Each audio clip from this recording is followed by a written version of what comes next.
You could not see his shoulder blades. The muscles were so strong, very long armed, very powerful, handsome, regal, but also pleasant. Shri Ram की personality का और physical features का detailed descriptions 2-3 जगहों पर आया है रामायण में। I talk about the key one. सबसे पहली बात तो उनको महाबाहो, अजान बाहो ऐसे कहा गया कि somebody who was very strong, जिसके शोल्डर्स बहुत ही महान थे, वेरी वेरी स्ट्रॉन्ग। सिंह स्कंधौ, सिंह स्कंध मतलब जिनके जो शोल्डर्स हैं वो सिंह जैसे। उनको पर्सनालिटी में कहा गया है नरव व्याघ्र, जो नरों में व्याघ्र जैसा है। गुढ़ जत्र मतलब यहाँ का जो उनका जो है ना, ये भी मसल्ड है पूरा। उनकी चेस्ट जो है वो बहुत स्ट्रॉन्ग है।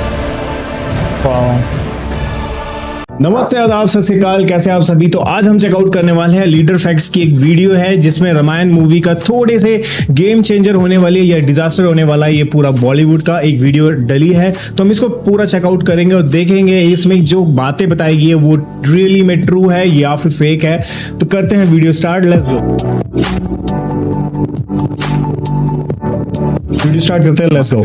You could not see his shoulder blades. The muscles were so strong, very long armed, very powerful, handsome, regal, but also pleasant. Shri Ram की पर्सनालिटी का और फिजिकल फीचर्स का डिटेल्ड डिस्क्रिप्शंस 2-3 जगहों पर आया है रामायण में। I talk about the key one. सबसे पहली बात तो उनको महाबाहो, अजान बाहो ऐसे कहा गया कि somebody who was very strong, जिसके शोल्डर्स बहुत ही महान थे, वेरी वेरी स्ट्रॉन्ग। सिंह स्कंधौ, सिंह स्कंध मतलब जिनके जो शोल्डर्स हैं वो सिंह जैसे। उनको पर्सनालिटी में कहा गया है नरव व्याघ्र, जो नरों में व्याघ्र जैसा है। गुढ़ जत्र मतलब यहाँ का जो उनका जो है ना, ये भी मसल्ड है पूरा। उनकी चेस्ट जो है वो बहुत स्ट्रॉन्ग है। जय श्री राम। रामायणम। अब देखो, रामायण जैसी इतनी बड़ी प्रोजेक्ट की जैसे ही ग्लिम्स आई तो इसके 2000 करोड़ के budget, global cinema, international artist, अपनी detailing, VFX and visual work के लिए से हर जगह से एप्रिसिएशन मिली। फिर चाहे वो अपने यूट्यूबर्स की, फिल्म रिव्यूअर की कम्युनिटी हो, न्यूज चैनल्स हो या फिर फिल्म क्रिटिक्स, सभी ने इसके कसीदे पढ़ दिए। तो हमने भी इस प्रोजेक्ट पे डिटेल में R&D की, जिसके बाद ऐसे ऐसे फैक्ट्स एंड फिगर्स निकल के सामने आए कि हमें भी लगा कि ये फिल्म नहीं बल्कि एक ऐसा प्रोजेक्ट है जो इंडियन सिनेमा में कभी भी बना ही नहीं है और शायद अगले 2 डिकेड तक कोई ऐसी प्रोजेक्ट बना भी ना पाए। इसलिए इस रामायण जैसे 2 पार्ट्स में आने वाली इस फिल्म पर डिटेल वे में बात करेंगे और इतना कुछ बताएंगे जो आपको शायद ही अभी तक किसी और ने बताया होगा। जैसे कि आपको पता है कि मेकर्स को रामायण फिल्म का टाइटल पहले रामायण की जगह गॉड पावर मजबूरी में रखना पड़ा था और इस फिल्म में रणबीर कपूर श्री राम के रोल के लिए फर्स्ट चॉइस थे ही नहीं और ना ही यश रावण के रोल के लिए फर्स्ट चॉइस थे। इवन साई पल्लवी से पहले भी माता सीता के रोल के लिए बॉलीवुड की 2 A लिस्ट एक्ट्रेसेस को रिजेक्ट करना पड़ा था। तो कैसे नितेश तिवारी और नमित मल्होत्रा ने इस प्रोजेक्ट को स्टार्ट किया और इस प्रोजेक्ट को स्टार्ट करने के बाद वो कौन कौन से चैलेंजेस आए, जिसके बाद लगा कि भैया ये फिल्म तो अब नहीं बन पाएगी। और सबसे बड़ी बात कि क्यों ये फिल्म इंडियन सिनेमा के फ्यूचर को चेंज करने की ताकत रखती है। इसके अलावा इस फिल्म के स्टार कास्ट को क्यों इंडिया की ऑडियंस ही हेट कर रही है और क्यों लोग आज भी रणबीर कपूर को निकलवा के रामचरण को श्री राम के रोल में देखना चाहते हैं। और रामायण के मेकर्स ने अधिपुरुष के मेकर्स से ऐसा क्या अलग किया है कि ये फिल्म अधिपुरुष की तरह सिनेमा पे एक दाग ना होके इंडियन सिनेमा के लिए एक बहुत बड़ा ख्वाब पूरा करने जा रही है। एंड मोस्ट इंपॉर्टेंट, वो हॉलीवुड के कौन से बड़े नाम है जो इस फिल्म पर काम कर रहे हैं। और अगर रामायण फिल्म अच्छी बनती है तो कैसे यह हॉलीवुड मूवीज को भी बॉक्स ऑफिस पर बीट कर सकती है। आइए सारी चीजों पर डिटेल में बात करते हैं। तो लगाते हैं हेटर्स पे विराम और करते हैं वीडियो स्टार्ट लेके श्री राम का नाम।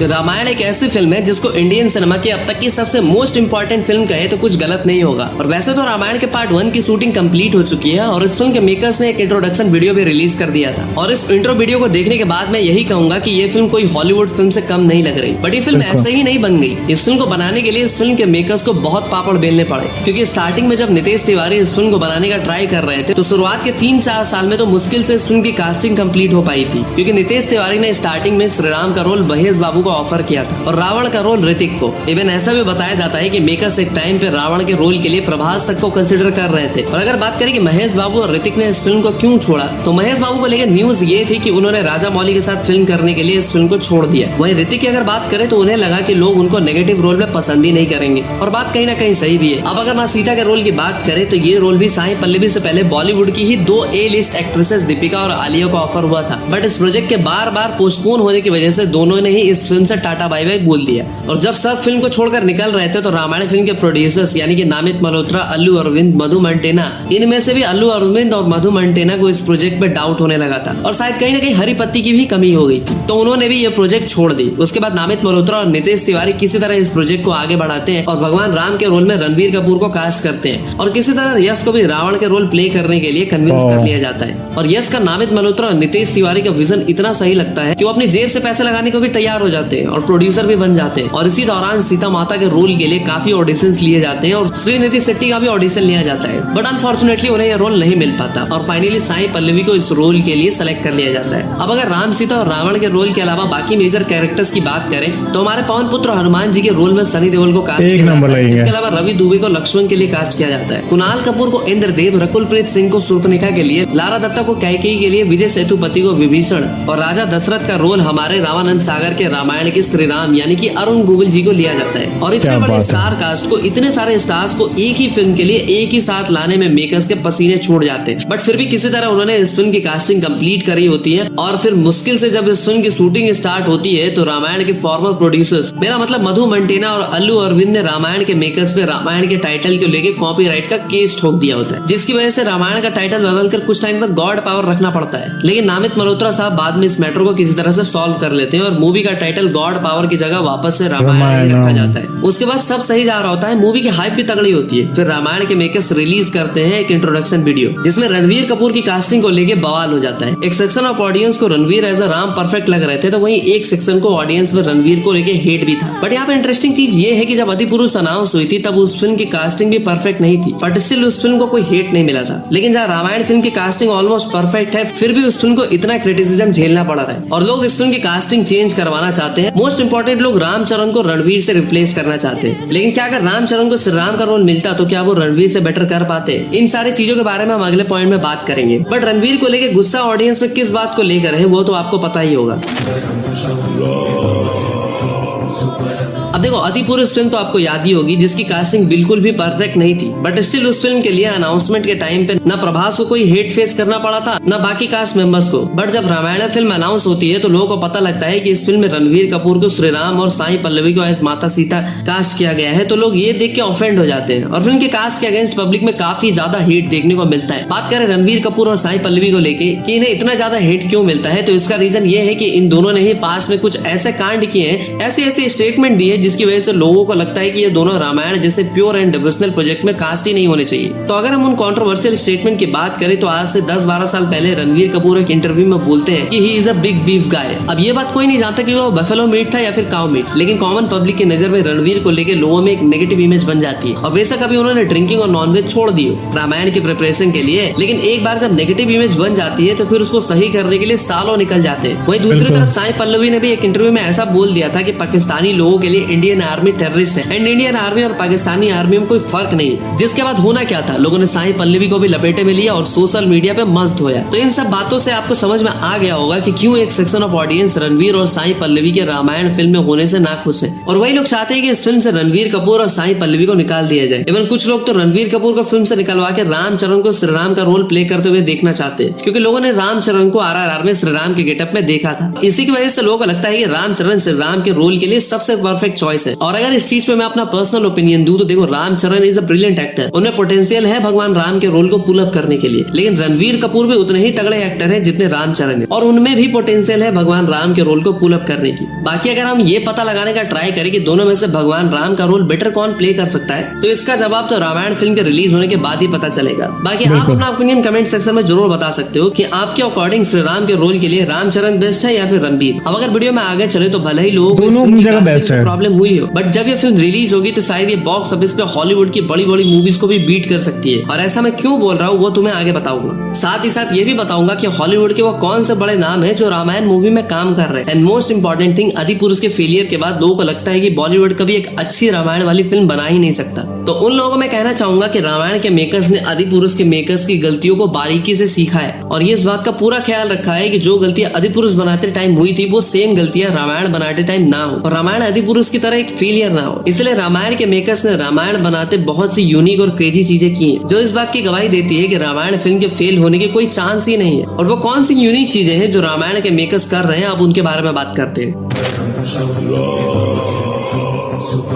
वैसे तो रामायण के मेकर्स रामायण को परफेक्ट बनाने के लिए काफी सारी चीजें कर रहे हैं जो बॉलीवुड में इससे पहले कभी नहीं हुआ और उनमें से जो चीज पहली है वो है रामायण की शूटिंग डेज, जो कि हॉलीवुड की बड़ी बड़ी मूवीज के बराबर है। जैसे कि रामायण के 2 पार्ट्स को मिला के प्रोड्यूसर्स ने अभी लगभग 350 डेज की शूटिंग का प्लान किया है और इतने दिन भाई हॉलीवुड की बड़ी बड़ी मूवीज को शूट करने में लगते हैं। जैसे कि एवेंजर इन्फिनिटी वॉर को 150 डेज और एंड गेम को 200 डेज में मिला करके 350 डेज के बराबर में शूट किया गया था। वहीं अगर दूसरी तरफ रामायण के पोस्ट प्रोडक्शन यानी कि VFX CGI के लिए 500 डेज का टाइम एलोकेट किया गया है और वो भी सिर्फ पहले पार्ट के लिए, जिसका काम मूवी की शूटिंग के साथ साथ चल रहा है। और भाई ये तो कुछ हॉलीवुड मूवीज से भी ज्यादा है, जैसे कि स्पाइडरमैन नो वे होम के पोस्ट प्रोडक्शन में 450 दिन लग गए थे। और अब बात अगर पोस्ट प्रोडक्शन VFX CGI चली रही है तो रामायण के VFX को लेकर काफी शॉकिंग और इंटरेस्टिंग बातें बताता हूँ। जैसे कि रामायण के VFX का नाम DNEG कंपनी कर रही है, जिन्होंने Oscar winning movies like Interstellar, Inception, dune और इवन इंडियन सिनेमा के one of the best VFX वाली मूवी ब्रह्मास्त्र का भी VFX दिया था। और इसी के साथ साथ मूवी के VFX सुपरवाइजर माइकल ग्रोव है, जिन्होंने ड्यून 2 में भी काम किया था, जिसने अभी ऑस्कर में बेस्ट VFX का अवार्ड जीता है। और ये तो कुछ नहीं, क्योंकि DNEG ने VFX के लिए टोटल 8 ऑस्कर्स जीते हैं। और अब मैं तुम्हें आदिपुरुष और रामायण को कंपेयर करके एक और बहुत ही इंटरेस्टिंग बात बताता हूँ। तुमको आदिपुरुष की वानर सेना तो याद ही होगी, कितनी वाहियात थी,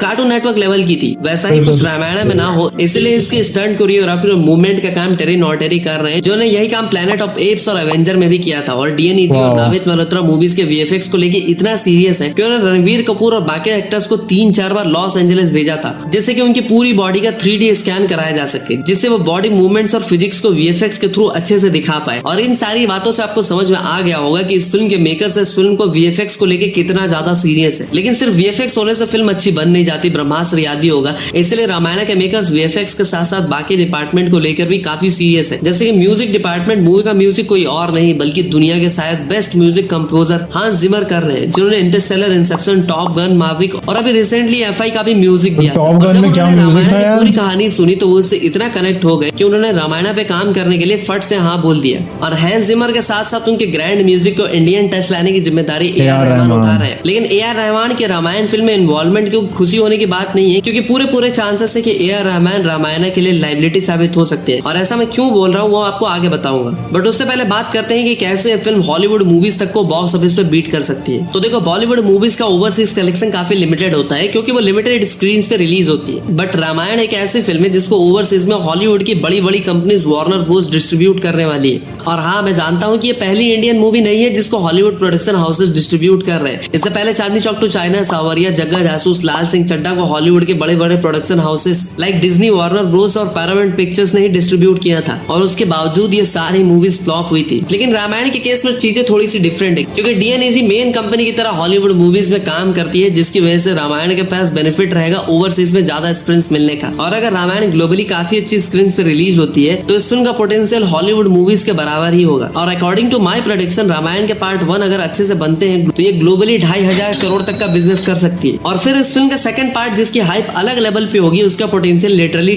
3,000 to 4,000 करोड़ के बीच होगा। तो अगर सब सही रहा तो Ramayan film single handedly Ranveer, Yash और साई पल्लवी को इंडियन सिनेमा के टॉप 3 स्टार्स बना सकती है। साथ ही साथ ये फिल्म बॉलीवुड की खोई हुई इज्जत को भी हमेशा के लिए वापस ले आएगी। बट अब क्वेश्चन ये आता है कि अगर ये फिल्म फ्लॉप होती है तो क्या होगा? इस चीज का सुन के स्टार कास्ट पे क्या इम्पैक्ट पड़ेगा, बॉलीवुड पे क्या इम्पैक्ट पड़ेगा, मोस्ट इंपॉर्टेंट सब कुछ परफेक्ट होने के बाद भी वो ऐसे कौन से 3 रीजन है जिसकी वजह से ये फिल्म डूब सकती है। तो रामायण के फ्लॉप होने का जो पहला रीजन हो सकता है वो है रामायण के एक्स्ट्रा ऑर्डिनरी बजट। तो देखो, रामायण के पार्ट 1 का बजट है 900 करोड़ और पार्ट 2 का बजट है ऑलमोस्ट 700 करोड़। और दोनों का कंबाइंड बजट अगर देखा जाए तो ये 1600 करोड़ भी क्रॉस कर जाता है। और इंडियन सिनेमा में करंटली 1000 करोड़ का बेंचमार्क अचीव करना बहुत बड़ी बात मानी जाती है। बट रामायण एक ऐसी फिल्म है जिसको हिट होने के लिए सिर्फ 1000 करोड़ करना इनफ नहीं होगा, क्योंकि इसके फर्स्ट पार्ट का बजट ही 900 करोड़ है, जिसकी वजह से अगर ये फिल्म 1000 करोड़ भी कर लेती है तो स्टिल इसको फ्लॉप ही कंसिडर किया जाएगा। तो इसलिए रामायण पार्ट 1 को हिट वर्डिक्ट करने के लिए एटलीस्ट 1500 to 2000 करोड़ का बिजनेस करना ही होगा। और अगर आप दूसरे रीजन की बात करें तो जिसकी वजह से रामायण फ्लॉप हो सकती है, तो वो है बॉलीवुड का पास्ट रिकॉर्ड। क्योंकि अगर हम बॉलीवुड के पास्ट को देखें तो उन्होंने जब जब भी कोई एम्बिशियस बिग प्रोजेक्ट मूवीज बनाई है like Raavan, thugs of Hindustan, Adipurush, Jagga Jasoos, Bombay velvet, ये सारी की सारी फिल्में भाई फ्लॉप रही हैं एंड दैट्स व्हाई मुझे रामायण की सक्सेस पर थोड़ा डाउट है। अब अगर फाइनल और थर्ड रीजन की बात करें तो वो है AR रहमान। तो देखो तुम्हें पता ही होगा कि आज के डेट में मूवीज में म्यूजिक कितना इंपॉर्टेंट रोल प्ले करता है और रामायण एक ऐसी ही फिल्म है जिसका म्यूजिक किसी भी कीमत पे परफेक्ट होना चाहिए और AR रहमान के पिछले कुछ काम को देख के लगता है कि he is not perfect choice पर रामायण,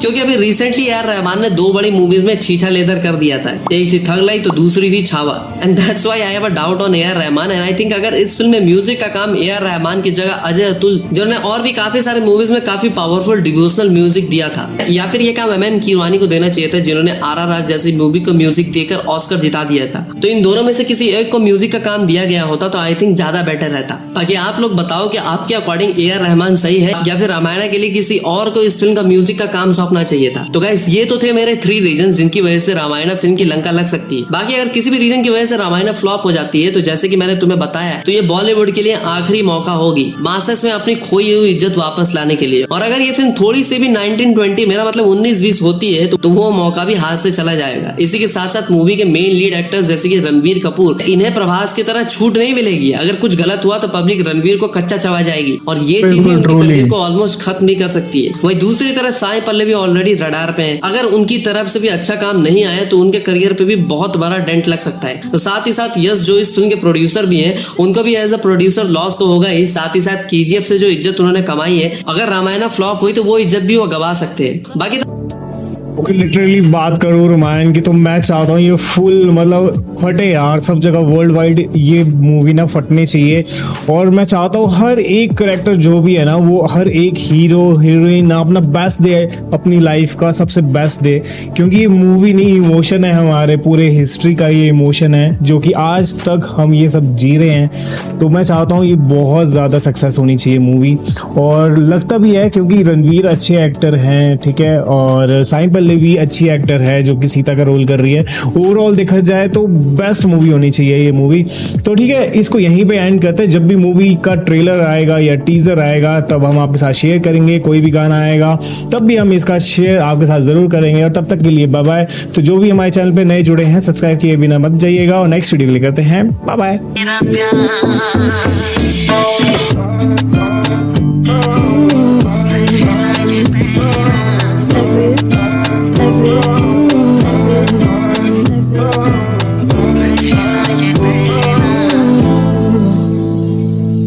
प्यार